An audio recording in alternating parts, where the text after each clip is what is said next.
Hello guys and welcome to my YouTube channel tag bonkers. यह video आपके लिए काफ़ी इंपॉर्टेंट और यूजफुल होने वाली है। अगर आप भी यूज करते हैं Infinix note 60 pro 5G phone और आपके फ़ोन में कोई भी साउंड प्रॉब्लम है तो साउंड प्रॉब्लम को कैसे सॉल्व करना इस वीडियो में आपको बताएंगे।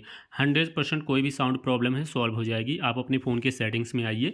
सेटिंग में आने के बाद यहाँ पर आप देखिए साउंड एंड वाइब्रेशन नाम से ऑप्शन मिलेगा। हमारे फ़ोन में नीचे की साइड आप देख सकते हैं साउंड एंड वाइब्रेशन का ऑप्शन है। हम इस पर क्लिक करेंगे। इस ऑप्शन पर क्लिक करने के बाद यहाँ पर कुछ ऐसा इंटरफेस मिलता है। हल्का सा नीचे आइए, एक ऑप्शन है TDS साउंड का, आप इस पर क्लिक करिए और सबसे ऊपर स्मार्ट का ऑप्शन मिलता है, आप स्मार्ट के ऑप्शन पे क्लिक कर दीजिए। इसके बाद आप लोग यहाँ से बैक आ जाइए। अब इसके जस्ट नीचे है इन ईयर मॉनिटरिंग, आप इस पर क्लिक करिए। इस पर क्लिक करने के बाद आप देखिए इन ईयर मॉनिटरिंग का ऑप्शन आपके फ़ोन ऑन होगा तो आप इसको बंद करके बैक आ जाइए सेटिंग में। अब सबसे ऊपर सर्च बार आपको मिलता है, यहाँ पे आपको क्लिक करना है और लिखना है मोनो, MONO, मोनो ऑडियो नाम से ऑप्शन आपको मिल जाएगा।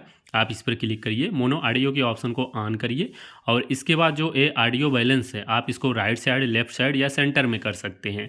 आप अपने फ़ोन में चेक कर लीजिए कोई सॉन्ग वगैरह बजा के कहाँ पे आपको बढ़िया साउंड मिल रहा है। जहाँ पे बढ़िया साउंड मिले वहीं पे करके छोड़ दीजिए, साउंड प्रॉब्लम सारी सॉल्व हो जाएगी।